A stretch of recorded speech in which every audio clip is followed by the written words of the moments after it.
అందరికీ నమస్కారం. మరి నిన్న ఎలకతుర్తిలో జరిగిన గౌరవ కేసీఆర్ గారి భారీ బహిరంగ సభ చాలా గ్రాండ్ సక్సెస్ అయింది. గౌరవ కేసీఆర్ గారు కూడా చాలా మంచి సందేశాన్ని ప్రజలకు ఇవ్వడం జరిగింది.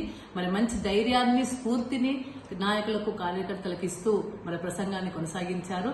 మరి ఇదే ఉత్సాహంతో మనము రాబోయే కాలంలో మంచిగా పనిచేసి పార్టీని అధికారంలోకి తీసుకొచ్చే విధంగా పనిచేయాలని చెప్పి కూడా నేను కార్యకర్తలకు మనవి చేస్తా ఉన్నాను. మరి మెదక్ జిల్లా నుండి చాలా భారీ ఎత్తున జనాలు తరలి రావడం జరిగింది. మరి ఎన్ని వాహనాలు అరేంజ్ చేసినప్పటికీ కూడా టార్గెట్ ను మించి కూడా తీసుకెళ్లినప్పటికీ కూడా చాలా మంది ఇంకా మేము వస్తామని చెప్పేసి ఉత్సాహాన్ని చూపెట్టడం జరిగింది.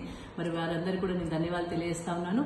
మరి రాత్రి ట్రాఫిక్ జామ్ అయిపోయి అక్కడ సభకు చేరడంలో కావచ్చు, మళ్ళీ చేరిన తర్వాత రావడానికి కూడా చాలా ట్రాఫిక్ జామ్ అయి తెల్లవారుజామున 3-4 గంటలకు కూడా మరి వాహనాలు ఇళ్లకు చేరడం జరిగింది. అయినప్పటికీ కూడా సమన్వయంతో కార్యకర్తలు, నాయకులు దగ్గరుండి వాళ్ళందరినీ ఇంటికి చేర్చేంత వరకు ఎటువంటి సంఘటనలు జరగకుండా జాగ్రత్తగా తీసుకొచ్చి వాళ్ళందరినీ కూడా ఇంట్లోకి చేరవేయడం జరిగింది.